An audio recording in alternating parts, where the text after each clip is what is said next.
السلام علیکم ورحمۃ اللہ وبرکاتہ۔ پروگرام پیغام حق کے ساتھ آپ کا میزبان انجینئر حافظ محمد ارسلان سعید آپ کے سامنے حاضر خدمت ہے۔ ناظرین اکرام، آج کا جو موضوع ہے وہ ہے عورت، اور اس پروگرام میں ہم عورت سے متعلق وہ تمام باتوں کو ذکر کریں گے اور ان کا حوالہ دیں گے جو کہ قرآن کریم میں اللہ سبحانہ و تعالی نے عورت سے متعلق جو آیات نازل فرمائی، تخلیق کائنات سے لے کر قیامت تک۔ آدم علیہ السلام کی پیدائش کے بعد حضرت حوا علیہ السلام کو پیدا کیا اللہ سبحانہ و تعالی نے، اور عورتوں کے متعلق جو بیانات، عورتوں کے جو معاملات قرآن و سنت کی روشنی میں جو اسلام کے اندر جو بیان کیے گئے ہیں وہ آج ہم زیر بحث لے کر آئیں گے۔ قرآن کریم میں کم و بیش 82 ایسی آیات ہیں جس میں عورت سے متعلق اللہ سبحانہ و تعالی نے بیان فرمایا ہے۔ قرآن کریم کی سورۃ البقرہ آیت نمبر 30 میں اللہ سبحانہ و تعالی فرماتے ہیں وَإِذْ قَالَ رَبُّكَ لِلْمَلَائِكَةِ إِنِّي جَاعِلٌ فِي الْأَرْضِ خَلِيفَةً قَالُوا أَتَجْعَلُ فِيهَا مَن يُفْسِدُ فِيهَا وَيَسْفِكُ الدِّمَاءَ وَنَحْنُ نُسَبِّحُ بِحَمْدِكَ وَنُقَدِّسُ لَكَ قَالَ إِنِّي أَعْلَمُ مَا لَا تَعْلَمُونَ۔ اور وہ وقت یاد کرنے کے قابل ہے جب تمہارے پروردگار نے فرشتوں سے فرمایا کہ میں زمین پر اپنا نائب بنانے والا ہوں۔ انہوں نے کہا کیا تو اس میں ایسے شخص کو نائب بنانا چاہتا ہے جو خرابیاں کرے اور کشت و خون کرتا پھرے، اور ہم تیرے تعریف کے ساتھ تسبیح و تقدیس کرتے رہتے ہیں۔ خدا نے فرمایا میں وہ باتیں جانتا ہوں جو تم نہیں جانتے۔ اسی طرح اس کی نیکسٹ آیت جو کہ سورۃ البقرہ میں ہی ہے، وَعَلَّمَ آدَمَ الْأَسْمَاءَ كُلَّهَا ثُمَّ عَرَضَهُمْ عَلَى الْمَلَائِكَةِ فَقَالَ أَنبِئُونِي بِأَسْمَاءِ هَؤُلَاءِ إِن كُنتُمْ صَادِقِينَ۔ اور اس نے آدم کو سب چیزوں کے نام سکھائے، پھر ان کو فرشتوں کے سامنے کیا اور فرمایا کہ اگر تم سچے ہو تو مجھے ان کے نام بتاؤ۔ سورۃ البقرہ آیت نمبر 32، کیونکہ یہ حوالے جو میں آپ کو دے رہا ہوں یہ تسلسل کے ساتھ سورہ بقرہ کی آیت نمبر 31 سے لے کر 37 تک یہ وہ آیات ہیں جن میں اس بات کا مفہوم بیان کیا گیا ہے۔ قالوا سبحانك لا علم لنا الا ما علمتنا انك انت العليم الحكيم قال يا آدم انبئهم باسمائهم فلما انبأهم باسمائهم قال الم اقل لكم اني اعلم غيب السماوات والارض واعلم ما تبدون وما كنتم تكتمون۔ انہوں نے کہا تو پاک ہے، جتنا علم تو نے ہمیں بخشا ہے اس کے سوا ہمیں کچھ معلوم نہیں، بے شک تو دانا اور حکمت والا ہے۔ تب خدا نے آدم کو حکم دیا کہ اے آدم تم ان کو جو ان چیزوں کے نام بتاؤ۔ جب انہوں نے ان کو ان کے نام بتائے تو فرشتوں سے فرمایا کیوں؟ میں نے تم سے نہیں کہا تھا کہ میں آسمانوں اور زمین کی سب پوشیدہ باتیں جانتا ہوں، اور جو تم ظاہر کرتے ہو اور جو پوشیدہ کرتے ہو سب مجھ کو معلوم ہے۔ اسی طرح آیت نمبر 34 میں اللہ سبحانہ و تعالی فرماتے ہیں سورہ بقرہ وَإِذْ قُلْنَا لِلْمَلَائِكَةِ اسْجُدُوا لِآدَمَ فَسَجَدُوا إِلَّا إِبْلِيسَ أَبَى وَاسْتَكْبَرَ وَكَانَ مِنَ الْكَافِرِينَ وَقُلْنَا يَا آدَمُ اسْكُنْ أَنْتَ وَزَوْجُكَ الْجَنَّةَ وَكُلَا مِنْهَا رَغَدًا حَيْثُ شِئْتُمَا وَلَا تَقْرَبَا هَٰذِهِ الشَّجَرَةَ فَتَكُونَا مِنَ الظَّالِمِينَ۔ اور یاد کرو جب ہم نے فرشتوں کو حکم دیا کہ آدم کو سجدہ کرو تو سب نے سجدہ کیا سوائے ابلیس کے کہ منکر ہوا اور غرور کیا اور کافر ہو گیا۔ اور ہم نے فرمایا اے آدم تو اور تیری بیوی جنت میں رہو اور کھاؤ اس میں سے بے روک ٹوک جہاں تمہارا جی چاہے، مگر اس درخت کے پاس نہ جانا کہ حد سے بڑھنے والوں میں شامل ہو جاؤ گے۔ ناظرین کرام، اس آیت میں اللہ سبحانہ و تعالی نے یہ بات بیان فرمائی کہ حضرت آدم علیہ السلام اور بی بی حوا علیہ السلام سے جو منع فرمایا تھا اللہ سبحانہ و تعالی نے درخت کے پاس جانے سے، تو اس میں جو اور باقی سب چیزوں کے بارے میں بیان فرمایا کہ یہ جنت آپ ہی کے لیے بنائی گئی ہے۔ ان آیات کی روشنی میں ہمیں یہ پتہ چلتا ہے کہ اللہ سبحانہ و تعالی نے تخلیق آدم کے بعد حضرت حوا علیہ السلام کو پیدا فرمایا تاکہ انسانی فطرت میں موجود شریک حیات کی طلب کو مکمل کیا جائے۔ اسلام میں خواتین کو جو عزت و مرتبہ عطا فرمایا ہے وہ کسی دوسرے مذاہب میں نہیں ہے۔ عورت ہر روپ میں اسلام میں قابل قدر ہستی ہے، چاہے وہ بہن کا روپ ہو، چاہے وہ ماں کا روپ ہو، چاہے وہ بیوی کا روپ ہو، تمام لحاظ سے عورت کو ایک مقام اللہ سبحانہ و تعالی نے عطا فرمایا، اور اسی طریقے سے اسلام کے اندر بھی عورت کو وہ مقام دیا گیا جو کسی دوسرے مذاہب میں نہیں دیا گیا۔ اگر ہم معاشرے میں دیکھیں تو دوسرے مذاہب میں عورت کو بالکل ہی جو ہے نا وہ ایک کیڑے مکوڑوں کی حیثیت رکھی جاتی ہے، اور دوسرے معاشروں میں اگر ہم دیکھیں، اور جبکہ اسلام مکمل ایک ضابطۂ حیات ہے اور عورت کو مکمل ایک مقام دیتا ہے، چاہے وہ دنیاوی معاملات سے کوئی بھی ایسی چیز ہو، چاہے وہ حقوق جو ہے وہ نصاب کا حقوق ہو، چاہے وہ وراثت کے معاملات ہو، چاہے وہ جو ہے وہ دنیاوی معاملات ہوں، ان تمام معاملات میں عورت کو ایک مکمل پروٹوکول جس کو کہتے ہیں وہ دیا گیا اسلام کے اندر۔ عورت کو مرد کا لباس کہا گیا اور مرد کو عورت کا لباس کہا گیا۔ یہ میاں بیوی سے متعلق میں بات بیان کر رہا ہوں، دونوں ایک دوسرے کے لباس ہیں، تو جس طرح سے ایک دوسرے کے لیے عزت کرنا ایک دوسرے کی اور ایک دوسرے کے معاملات کو دوسروں سے چھپانا، یہ بھی میاں بیوی کے معاملات میں آتا ہے۔ عورت کو مرد کا اور مرد کو عورت کا لباس قرار دے کر دونوں کو ایک دوسرے کی لازم اور خیال رکھنے کا ضامن ٹھہرا دیا گیا ہے۔ قرآن کریم میں سورہ نساء اگر ہم دیکھیں تو سورہ نساء کی جو آیات ہیں وہ اس معاملے میں اللہ سبحانہ و تعالی نے بہت ساری جگہوں پر عورت کے متعلق بیان فرمائی ہیں۔ وَيَسْتَفْتُونَكَ فِي النِّسَاءِ قُلِ اللَّهُ يُفْتِيكُمْ فِيهِنَّ وَمَا يُتْلَى عَلَيْكُمْ فِي الْكِتَابِ فِي يَتَامَى النِّسَاءِ اللَّاتِي لَا تُؤْتُونَهُنَّ مَا كُتِبَ لَهُنَّ وَتَرْغَبُونَ أَن تَنكِحُوهُنَّ وَالْمُسْتَضْعَفِينَ مِنَ الْوِلْدَانِ وَأَن تَقُومُوا لِلْيَتَامَى بِالْقِسْطِ وَمَا تَفْعَلُوا مِنْ خَيْرٍ فَإِنَّ اللَّهَ كَانَ بِهِ عَلِيمًا۔ سورہ نساء آیت نمبر 127۔ اور تم سے عورتوں کے بارے میں فتویٰ پوچھتے ہیں تو تم فرما دو کہ اللہ تمہیں ان کا فتویٰ دیتا ہے، اور وہ جو تم پر قرآن میں پڑھا جاتا ہے ان یتیم لڑکیوں کے بارے میں تم انہیں نہیں دیتے جو ان کا مقرر کردہ ہے، اور انہیں نکاح میں بھی لانے سے منہ پھیرتے ہو، اور کمزور بچوں کے بارے میں، اور یہ کہ یتیموں کے حق میں انصاف پر قائم رہو۔ اسی طرح قرآن کریم نام کا ذکر کیے بغیر حضرت ابراہیم علیہ السلام کی ازواج مطہرات حضرت سارہ اور حضرت ہاجرہ علیہ السلام کا ذکر فرماتا ہے۔ اسی طرح حضرت ابراہیم علیہ السلام کے ساتھ رفاقت اور پیغمبری مشن میں معاونت اور مشکلات کا جس انداز میں مقابلہ کیا ہے مذکور ہے اور فرماتا ہے۔ سورہ ہود اور سورہ ابراہیم میں ان آیات کے بارے میں بتایا گیا۔ سورہ ہود آیت نمبر 83، قالوا تاللہ لقد علمتم ما جئنا لنفسد فی الارض وما کننا سارقین۔ فرشتے بولے کیا اللہ کے کام کا اچھمبا کرتی ہو اللہ کی رحمت اور اس کی برکتیں تم پر اور اس گھر والوں، بے شک وہی ہے سب خوبیوں والا اور عزت والا۔ ربنا انی اسکنت من ذریتی بواد غیر ذی زرع عند بیتک المحرم ربنا لیقیموا الصلاة فاجعل افئدة من الناس تهوی الیہم وارزقهم من الثمرات لعلهم یشکرون۔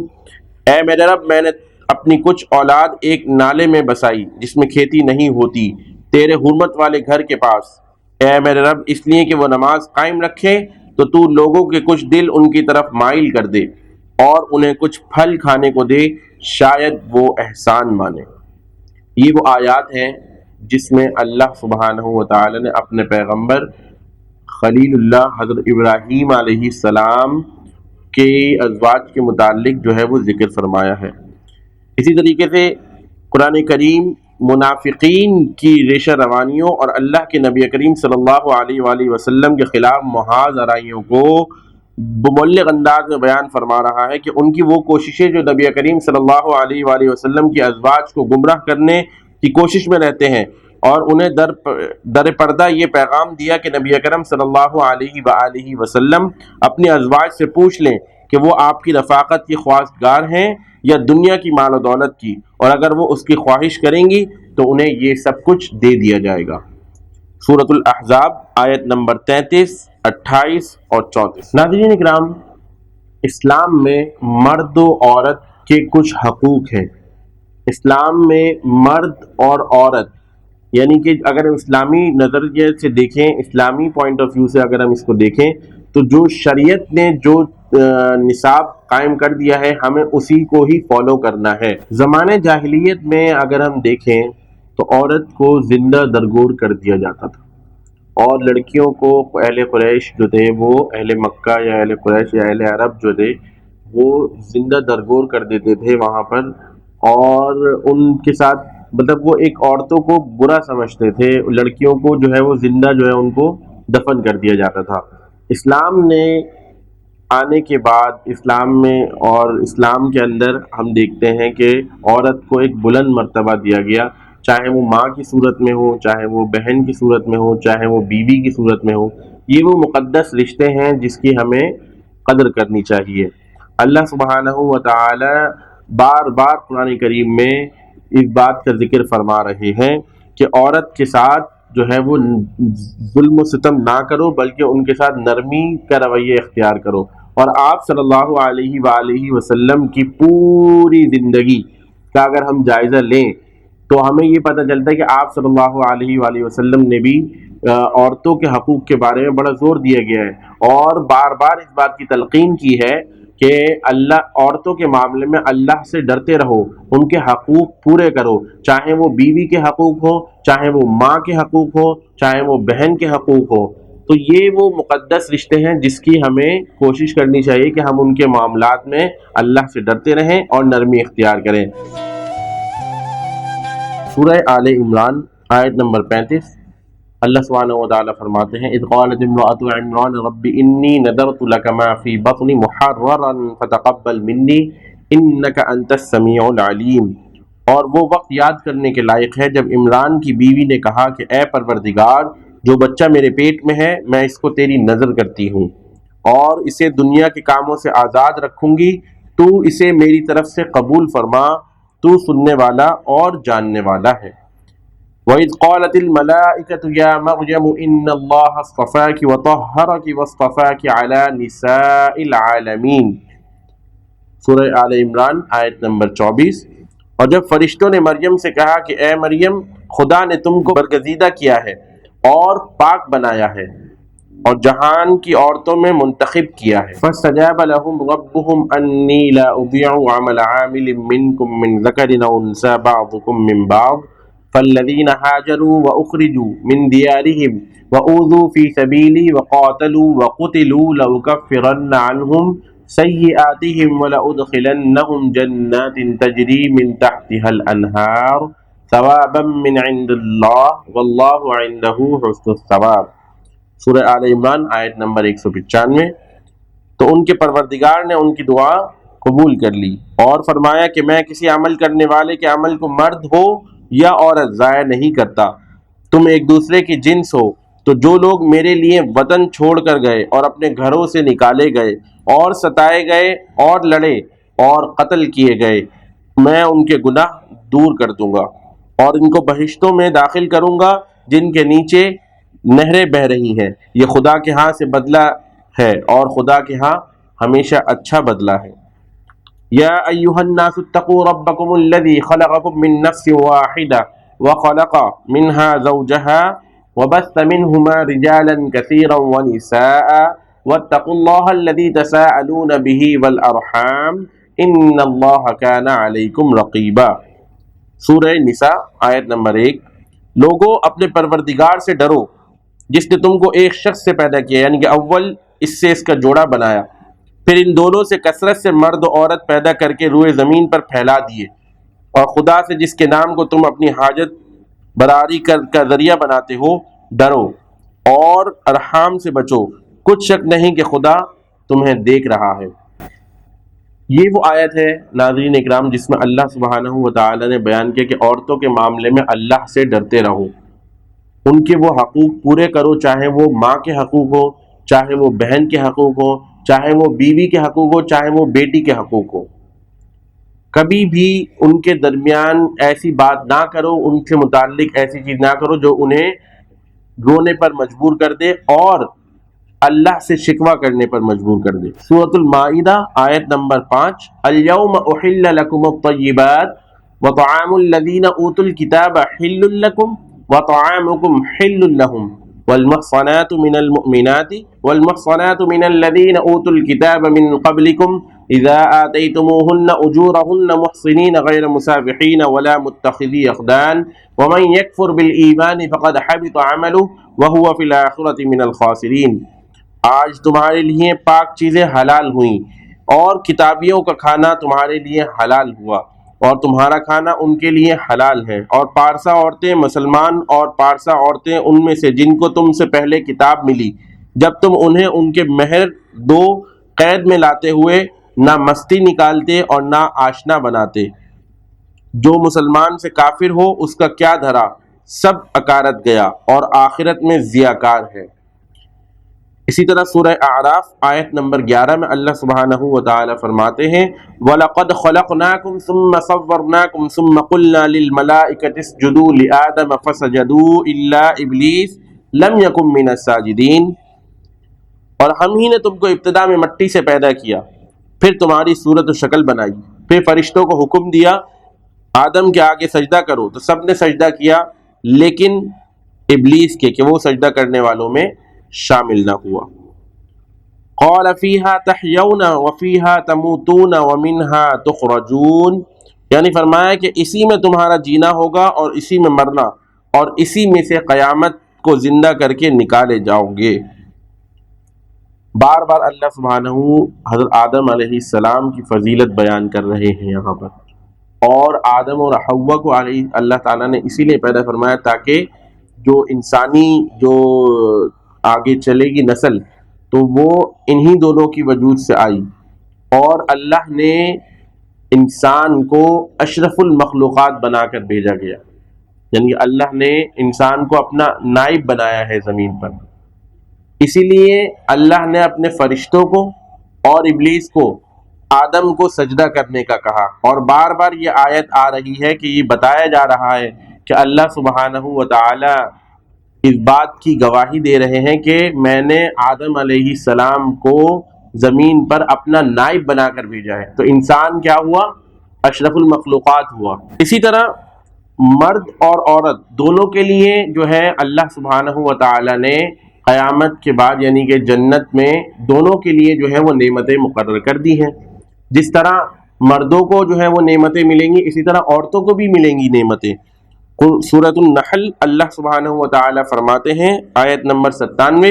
من عمل صالحا من ذکر او انثى وهو مؤمن فلنحيينه حیاتا طیبہ ولنجزینہم اجرہم باحسن ما كانوا يعملون، جو شخص نیک اعمال کرے گا چاہے وہ مرد ہو یا عورت، وہ مومن بھی ہوگا تو ہم اس کو دنیا میں پاک اور آرام کی زندگی سے زندہ رکھیں گے اور آخرت میں ان کے اعمال کا نہایت اچھا صلہ دیں گے۔ اسی طرح یتوارى من القوم من سوء ما بشر به ایمسکہ علی ہون ام یدسہ فی التراب الا ساء ما یحکمون، سورہ نحل آیت نمبر 59۔ اور اس خبر بد سے جو وہ سنتا ہے لوگوں سے چھپتا پھرتا ہے اور سوچتا ہے کہ آیا ذلت برداشت کر کے لڑکی کو زندہ رہنے دے یا زمین میں گاڑ دے، دیکھو یہ جو تجویز کرتے ہیں بہت بری ہے۔ جس طرح ہم نے دیکھا کہ اور ہمیں ہسٹری میں بھی یہ بات پتہ لگتی ہے کہ زمانہ جاہلیت میں جو لوگ تھے وہ اپنی لڑکیوں کو زندہ درگور کر دیتے تھے، تو اسلام نے اور قرآن کریم میں اس بات کو بار بار بیان کیا ہے کہ دیکھو ان کو زندہ درگور نہ کرو بلکہ یہ تمہارے لیے رحمت ہے، بیٹیاں تمہارے لیے نعمت بنا کر رحمت بنا کر بھیجی گئی ہیں۔ سورۃ المریم میں اللہ سبحانہ و تعالی نے بار بار حضرت بی بی مریم کا ذکر فرمایا اور ہر آیت میں کوئی نہ کوئی ان کی خصوصیت بیان فرمائی۔ وَاذْكُرْ فِي الْكِتَابِ مَرْيَمَ إِذِ انتبذت مِنْ أَهْلِهَا مَكَانًا شَرْقِيًّا، اور کتاب میں مریم کو یاد کرو جب اپنے گھر والوں سے پورب کی طرف ایک جگہ الگ گئی۔ قالت یہ انا یکون لی غلام ولم یمسسنی بشر ولم اک بغیا، سورہ مریم آیت نمبر 20۔ بولی میرے لڑکا کہاں سے ہوگا، مجھے تو کسی آدمی نے ہاتھ تک نہ لگایا، نہ میں بدکار ہوں۔ ذالک عیسی ابن مریم قول الحق الذی فیہ یمترون، یہ مریم کے بیٹے عیسیٰ ہیں اور یہ سچی بات ہے جس میں لوگ شک کرتے ہیں۔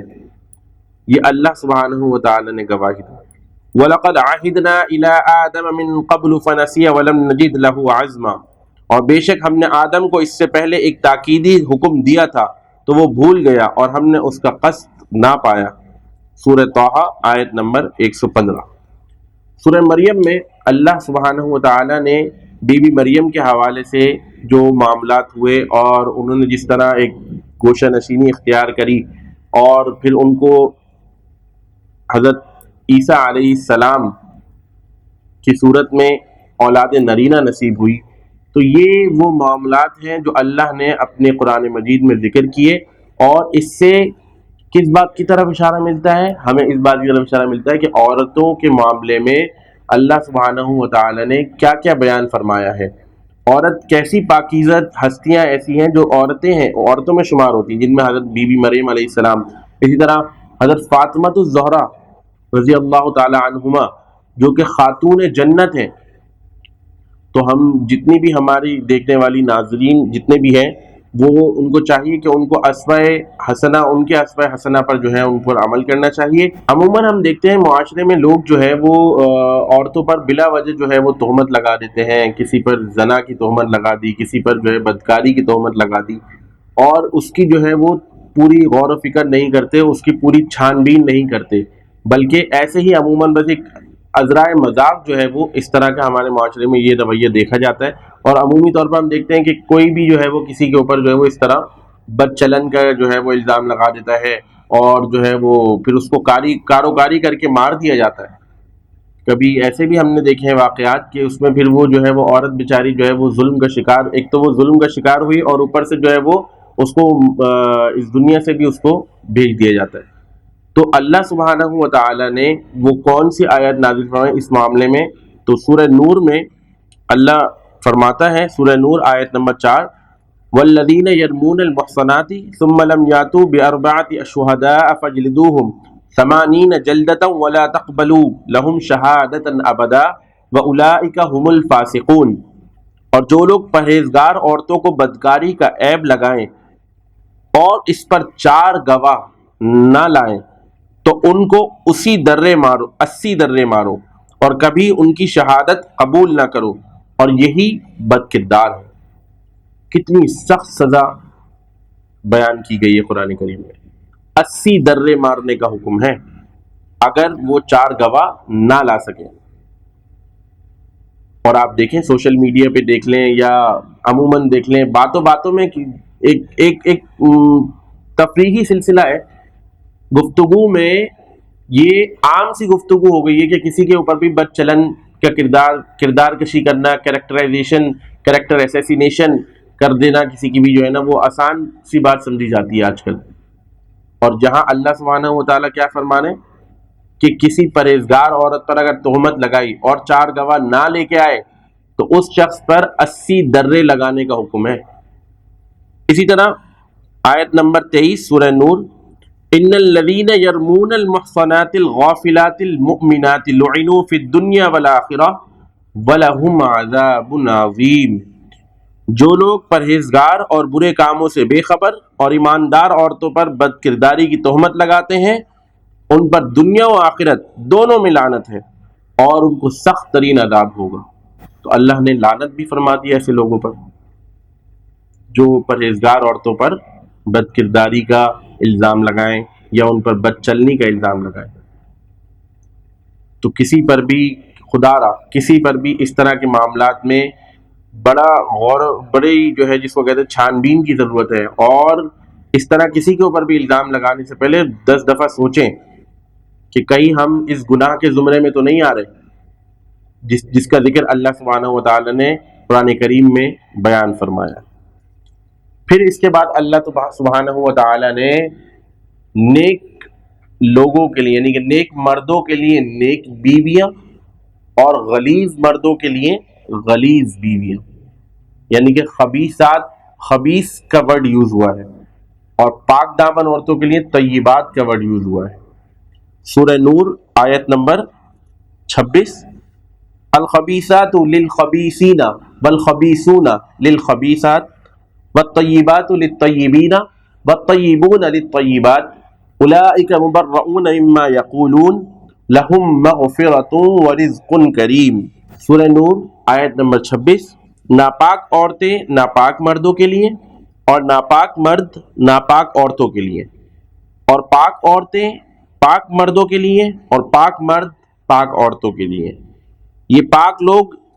ان کی باتوں سے بری ہے، اور ان کے لیے بخشش اور نیک روزی ہے۔ اسی طرح سورہ نور آیت نمبر 30 میں اللہ سبحانہ و تعالی نے مردوں اور عورتوں دونوں کو حکم دیا کہ اپنی نظروں کو نیچے رکھیں۔ قل للمؤمنین یغضوا من ابصارهم ویحفظوا فروجهم ذلک ازکی لهم ان اللہ خبیر بما یصنعون۔ مومن مردوں سے کہہ دو کہ اپنی نظریں نیچی رکھیں اور اپنی شرمگاہوں کی حفاظت کیا کریں، یہ ان کے لیے بڑی پاکیزگی کی بات ہے، اور جو کام یہ کرتے ہیں خدا ان سے خبردار ہے۔ بڑی خطرناک آیت ہے ناظرین اکرام، نظروں کی حفاظت بہت ضروری ہے۔ اور موجودہ دور میں ہم دیکھتے ہیں کہ اللہ تعالی ہمیں تمام تر گناہوں سے بچنے کی توفیق عطا فرمائے، اور اس میں ایک گناہ یہ بھی ہے جو نظر بد ہے۔ موجودہ نسل کی اگر ہم بات کریں تو،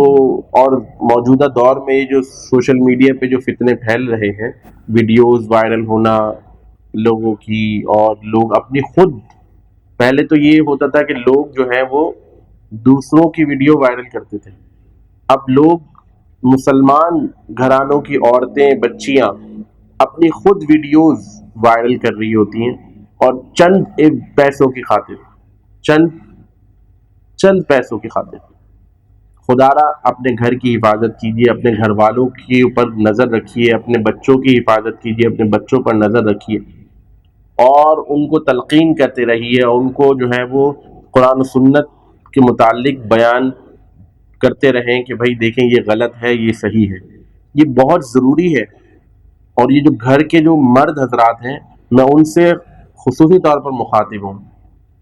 کہ خدا را اپنی عورتوں کے بارے میں معاملات میں اللہ سے ڈرتے رہیں، اور ان کو بتائیں، ان کو قرآن کے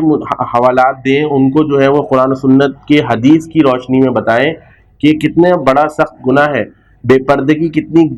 گناہ کی باعث ہے، اور بے پردگی کی وجہ سے آپ دیکھیں بہت سارے مسائل جو ہیں وہ اس معاشرے میں جنم لے رہے ہیں۔ جس طرح مومن مردوں کے لیے اللہ نے یہ بیان فرمایا کہ اپنی نظریں نیچی رکھو، اسی طرح مومن عورتوں کے لیے بھی یہ بیان کیا گیا کہ اپنی نظروں کی حفاظت کیجیے۔ وَقُلْ لِلْمُؤْمِنَاتِ يَغْضُضْنَ مِنْ أَبْصَارِهِنَّ وَيَحْفَظْنَ فُرُوجَهُنَّ وَلَا يُبْدِينَ زِينَتَهُنَّ إِلَّا مَا ظَهَرَ مِنْهَا وَلْيَضْرِبْنَ بِخُمُرِهِنَّ عَلَى جُيُوبِهِنَّ وَلَا يُبْدِينَ زِينَتَهُنَّ إِلَّا لِبُعُولَتِهِنَّ أَوْ آبَائِهِنَّ أَوْ آبَاءِ بُعُولَتِهِنَّ أَوْ إِخْوَانِهِنَّ أَوْ آبَاءِ بُعُولَتِهِنَّ أَوْ أَبْنَائِهِنَّ أَوْ أَبْنَاءِ بُعُولَتِهِنَّ أَوْ إِخْوَانِهِنَّ أَوْ بَنِي إِخْوَانِهِنَّ أَوْ بَنِي أَخَوَاتِهِنَّ أَوْ نِسَائِهِنَّ أَوْ مَا مَلَكَتْ أَيْمَانُهُنَّ أَوِ التَّابِعِينَ غَيْرِ أُولِي الْإِرْبَةِ مِنَ الرِّجَالِ أَوِ الطِّفْلِ الَّذِينَ لَمْ يَظْهَرُوا عَلَى عَوْرَاتِ النِّسَاءِ وَلَا يَضْرِبْنَ بِأَرْجُلِهِنَّ لِيُعْلَمَ مَا يُخْفِينَ مِنْ زِينَتِهِنَّ وَتُوبُوا إِلَى اللَّهِ جَمِيعًا أَيُّهَا الْمُؤْمِنُونَ لَعَلَّكُمْ تُفْلِحُونَ۔ سورہ نور آیت نمبر 31۔ اور مومن عورتوں سے بھی کہہ دو کہ وہ بھی اپنی نگاہیں نیچی رکھا کریں، اور اپنی شرمگاہوں کی حفاظت کیا کریں، اور اپنی آرائش یعنی زیور کے مقامات کو ظاہر نہ ہونے دیں مگر جو ان میں سے کھلا رہتا ہو، اور اپنے سینوں پر اوڑھنیاں اوڑھے رکھیں، اور اپنے خاوند اور باپ اور بیٹیوں اور خاوند کے بیٹوں اور بھائیوں اور بھتیجوں اور بھانجوں اور اپنی ہی قسم کی عورتوں اور لونڈی غلاموں کے سوا نیز ان خدام کے جو عورتوں کی خواہش نہ رکھیں، یا ایسے لڑکوں کے جو عورتوں کے پردے کی چیزوں سے واقف نہ ہو، غرض ان لوگوں کے سوا کسی پر اپنی زینت اور سنگار کے مقامات کو ظاہر نہ ہونے دیں، اور اپنے پاؤں ایسے طور سے زمین پر نہ ماریں کہ جھنکار کانوں میں پہنچے اور ان کا پوشیدہ زیور معلوم ہو جائے۔ اور مومنوں سب خدا کے آگے توبہ کرو تاکہ فلاح پا جاؤ۔ کتنا ڈیٹیلڈ میں اللہ سبحانہ و تعالیٰ نے عورتوں کے متعلق، ان کے پردے کے متعلق اس آیت میں بیان فرمایا ہے کہ وہ تمام لوازمات، وہ تمام سنگھار کے لوازمات جو جیولری آپ ویئر کرتے ہیں، وہ اپنے محرموں کے لیے، محرم کے سامنے تو آپ ویئر کر سکتے ہیں وہ چیزیں، جو نامحرم ہے اب اس کی پوری لسٹ ہے کہ کون کون آپ کا نامحرم ہے، دیور نامحرموں میں شمار ہوتا ہے. اسی طریقے سے بہت ڈیٹیل لسٹ ہے، وہ آپ لوگوں کو پتہ ہوگی. تو ان کے سامنے اپنی جو تزئین و آرائش کی جو چیزیں ہیں، جو بناؤ سنگھار کی جو چیزیں، وہ ان کے سامنے نہیں نظر آنی چاہیے. اگر آپ کوئی جیولری سیٹ ویئر کر رہی ہیں، اگر آپ کوئی جیولری سیٹ ویئر کر رہی ہیں تو اس میں کوئی جھنکار نہ ہو اور وہ غیر محرم سے پوشیدہ رکھے. سورۃ البقرہ آیت نمبر 282 کا جو مفہوم ہے وہ یہ ہے کہ دین کا جو مقصد ہے وہ تزکیہ ہے. اس لیے حیض و نفاس کے دنوں میں عورتوں سے جنسی تعلق رکھنے کو قرآن نے ممنوع قرار دیا ہے. دین ابراہیمی کے زیر اثر عرب جاہلیت میں بھی اسے ناجائز ہی سمجھا جاتا رہا ہے. ان کی شاعری میں اس کا ذکر کئی پہلوؤں سے ملتا ہے. اس معاملے میں کوئی اختلاف کبھی نہ تھا، لیکن عورت ان ایام سے گزر رہی ہو تو اس سے اجتناب کی حدود کیا ہیں، اس میں البتہ بہت کچھ ملے جلے رجحانات پائے جاتے ہیں. قرآن کے جواب سے واضح ہے کہ یہ سوال انہی حدود کے بارے میں تھا. مدعا یہ کہ اس زمانے میں عورت سے علیحدگی کا تقاضا صرف زن و شو کے خاص تعلق کی حد تک ہے، یہ نہیں کہ عورت کو بالکل اچھوت بنا کر اسے علیحدہ چھوڑ دیا جائے. اسلام میں ایسا کچھ نہیں ہے. یہ معاملہ یہود اور دوسری قوموں کا طریقہ ہو سکتا ہے، لیکن اسلام میں ایسی کوئی چیز نہیں ہے. نبی کریم صلی اللہ علیہ وآلہ وسلم نے اپنے عمل سے بھی یہ بات واضح فرمائی کہ ان ایام میں جو مخصوص ایام ہوتے ہیں عورتوں کے، ان میں صرف مباشرت سے پرہیز کرنا چاہیے. باقی تمام تعلقات بغیر کسی تردد کے قائم رکھے جا سکتے ہیں. صرف مباشرت کے معاملے میں آپ کو جو ہے وہ اجتناب کرنا چاہیے ان سے. تو ناظرین، یہ وہ آیات ہیں جن میں اللہ نے عورتوں سے متعلق بیان فرمائی ہیں، اور بہت ہی ڈیٹیلڈ میں جو ہے عورتوں سے متعلق یہ آیات اللہ سبحانہ و تعالی نے بیان فرمایا ہے ان میں. اور آج ہم نے جو جس موضوع پر اس موضوع کو سلیکٹ کرنے کا مقصد بھی یہی ہے کہ موجودہ دور میں اگر ہم دیکھیں تو عورتوں سے متعلق لوگوں کو بہت کم انفارمیشن ہے ریگارڈنگ دیئر جو ان کے معاملات زندگی ہیں. ان کو اب دیکھیں، اگر ہم دیکھیں اس کرنٹ ایرا کے اندر اگر ہم دیکھتے ہیں تو ہمیں یہ پتہ لگتا ہے کہ بے پردگی بہت زیادہ عام ہو چکی ہے. ہماری نوجوان جو نئی نسل ہے، ان میں جو مائیں بہنیں ہیں، جو بیٹیاں ہیں، ان کو یہ پتہ ہی نہیں ہے کہ کون کس سے پردہ کرنا ہے اور کس سے نہیں کرنا. یہ میں مسلمان گھرانوں کی بات کر رہا ہوں. تو خدا را ہوش کے ناخن لیں اور اپنی بیٹیوں کی، اپنی بیویوں کی، اپنی ماؤں کی، بہنوں کی عزتوں کی حفاظت کیجیے اور ان کو سمجھائیے کہ پردہ کتنا امپورٹنٹ ہے. اس سے کتنے معاملات جو ہیں ویسے ہی حل ہو جاتے ہیں. تو کوشش میری یہی ہے کہ میں آپ کے سامنے وہ تمام آیات اور ان کا مفہوم رکھوں تاکہ میں اور آپ ان چیزوں سے ہدایت حاصل کر سکیں. پروگرام کرتے وقت اگر مجھ سے کوئی غلطی یا سہو ہو گئی ہو تو میں اپنے رب کے حضور معافی کا طلبگار ہوں. اپنے میزبان انجینئر محمد ارسلان سعید کو اجازت دیجیے. انشاءاللہ اگلے پروگرام میں ایک نئے موضوع کے ساتھ حاضر ہوں گے. السلام علیکم ورحمۃ اللہ.